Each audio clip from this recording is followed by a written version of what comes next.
are Aeon Nexus?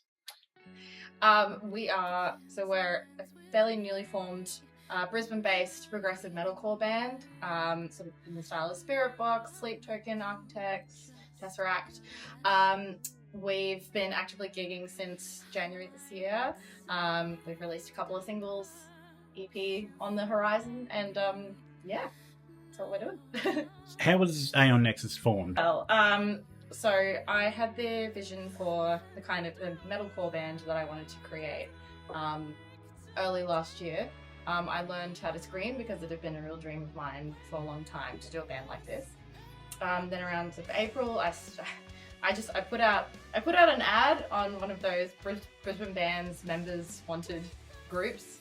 It actually worked. It's just an ad of me playing piano, singing and screaming and saying I want to do this kind of band. I responded before I even watched it. I was just like, I know you, you can sing. You actually knew who I was, which was helpful. Good reputation, apparently. Trav was first to reach out to me. We had a pretty sick jam. I was like, this guy actually plays a 7-string fretless bass. I can't not have him around. That's bit of a no-brainer. Then we found Rowan. He messaged me.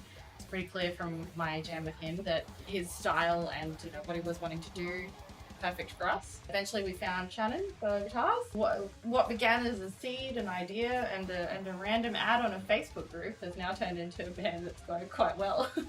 Very quickly, yeah. Very quickly, yeah. What is your sound? How would you describe your sound, both of you?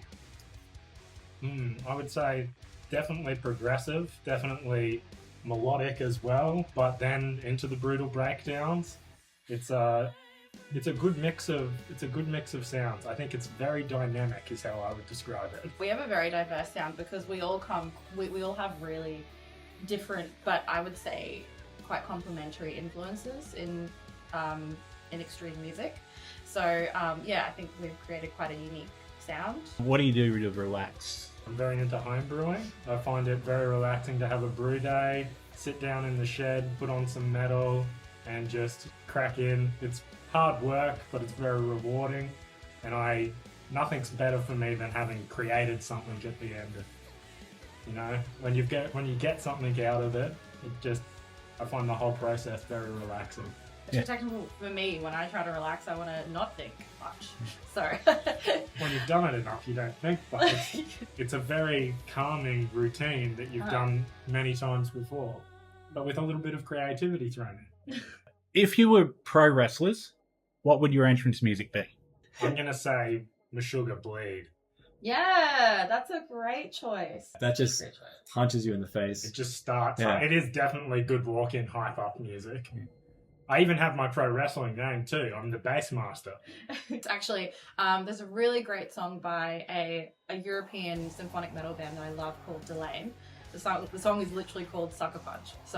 And it's so good. Like, it's really catchy, but it goes really hard in breakdowns. Like, it's awesome Euro metal, and really bright and upbeat. So yeah, I think it'd be a good thing. I think I must be the heel and you must be the baby face here. It's about, what people don't expect, right? What are your plans for the apocalypse? I think I already answered mine in the hobby question. I'll just hole up in my shed and homebrew. The zombies won't get in, I'm sure. I would round up Nick Frost and Simon Pegg and reenact The World's End. Or Shaun of the Dead. Depending, if there are zombies, like just any of them. The Cornetto trilogy, they set the precedent for how to respond to a crisis. And that's what I would do. Solid. Slamageddon, we're coming for the brutal weight belt. So you better look out, regular Gonzalez, because you got another thing coming, and it's Aeon Nexus.